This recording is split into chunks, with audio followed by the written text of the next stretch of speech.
Hey there, K2 teachers, welcome. So if you've ever found yourself struggling to get your students to explain why they like something, you are definitely in the right place. Today, we're going to break down exactly how to master teaching opinion writing. Let's jump right in. We've all been there, right? You ask a student for their opinion, and what you get back is a simple, I like it. But the real magic, where the real thinking happens, is when we can get them to add that one little word, because. So today, we're going to build a bridge to help our students cross over from just stating an opinion to actually explaining it. So here's our game plan. We're going to cover the whole shebang, from really understanding the standard and planning your lesson, all the way to teaching a solid routine and checking for mastery. By the end of this, you'll have a complete toolkit ready to go. Okay, so why is this one word so important? Well, because when we teach students to support their opinions, we're not just teaching a writing skill, we're teaching a thinking skill.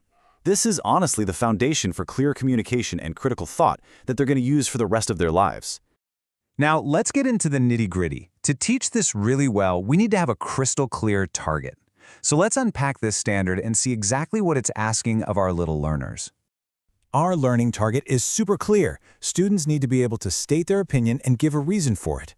I want you to think of this I can statement as the bullseye. Every single part of our lesson should be aimed squarely at helping our students hit this target. But hold on. Before we can even ask for a reason, our kids need to know what an opinion actually is. This means we have to explicitly teach the difference between a fact and an opinion. So a fact, like a dog has 4 legs, well, that can be proven. An opinion, like dogs are the best pets, is all about how you feel or what you believe. So how do we know when a student has got it? What does mastery actually look like? Well, we're looking for these 4 things. When a student can state a clear opinion, give a supporting reason, use a linking word like because, and then draw a right about it, boom, we know they've hit the mark. All right, so how do we design a lesson that makes sure every single student meets these criteria? We're going to use an amazing resource from the Georgia Department of Education called the Evidence Document. Think of it as our instructional blueprint. This document is truly your guide. It shows you exactly what mastery looks like, it helps you anticipate those common mistakes kids make, and it gives you a super clear picture of success before you even start teaching. It really lets us plan with the end in mind. And here's a perfect example of what we're looking for, taken straight from that evidence document. The student states their opinion, dogs are the best pet, and gives a clear reason. They can play catch. It's simple, it's direct, and it totally meets the standard. Now, let's look at something we hear all the time in the classroom. A student says this, and it's a great starting point, but it's not quite mastery yet. Let's dig into why. And this really gets to the heart of the whole thing. The statement, I like dogs, is missing that crucial because. Our job, as their teacher, is to help them build that bridge and connect their opinion to a real reason. Okay, we've got our target, and we know what success looks like. Now for the really fun part. Let's bring this to life in the classroom. This strategy card introduces a really simple but powerful routine. I think because. This little phrase is the key that unlocks your students' ability to not just state opinions, but to actually back them up. And here's why it works so well. These sentence frames reduce the cognitive load, which frees up their brains to focus on what they really want to say, their own unique idea. This routine follows that gradual release model we all know and love. It moves from you leading the instruction to student independence. First you model.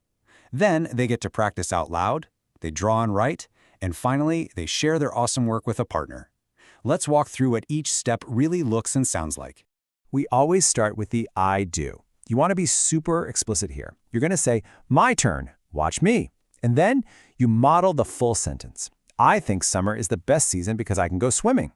You're basically doing a think aloud, making the structure both visible and audible for them. Next up is the we do. This is the perfect time for a quick turn and talk to check for understanding.